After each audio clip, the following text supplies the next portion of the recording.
Hello, my dear students. So today's class is about the application of stem cell therapy in cancer.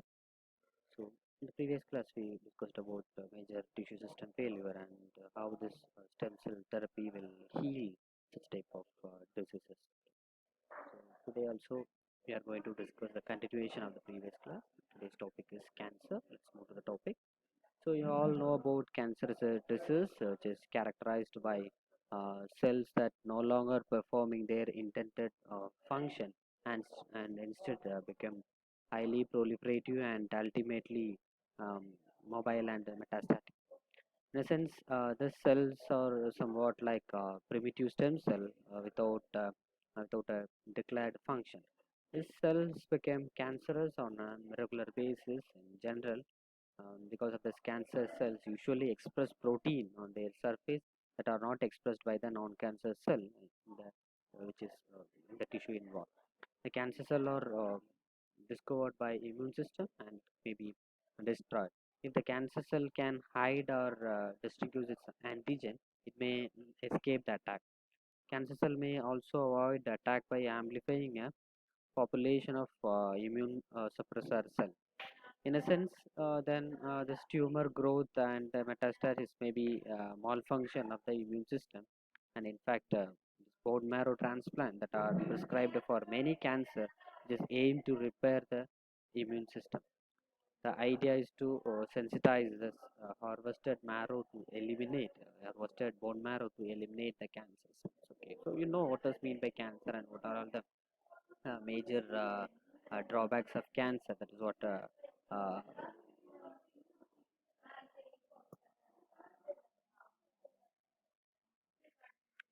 so the first two passages mentioning about the disadvantages of this cancer, how this cancer affect the system, and this passage it is mentioning about how this bone marrow transplant, which is helping in curing the cancers. Okay, one of the earliest application at bone marrow transplant was probably also the first to use stem cell to cure cancer. In 1956, Dr. Donald Thomas transplanted donor bone marrow into leukemia patient and generated a complete cure of cancer. This pioneering research earned him a Nobel Prize at 1990s, and this treatment similar. It is an initial protocol, and still today people are using research up to 80% remission rate in leukemia patients. Okay. So the success of bone marrow transplant depend largely on the ability of stem cell to give rise to all type of cells of the immune system. Recently, evidence has accumulated that bone marrow from closely but not perfectly matched donor may also get a better usage compared with that of it was taken from autologous marrow. It was taken from a patient's own line. The speculation is that the cells do not have the same genetic deficiency as the patient's own cells. The problem is that body's immune system may attack them in what it is called as host versus graft rejection. If you are using a different type of cells, there may be a chance of rejection of them. So that's what host versus graft disease. Or moreover, because a new immune system is being injected, there is a further problem of graft versus host disease, where the new immune cells target the patient's own cells. The challenge is to find a donor graft that target the cancer cell but not the healthy cells.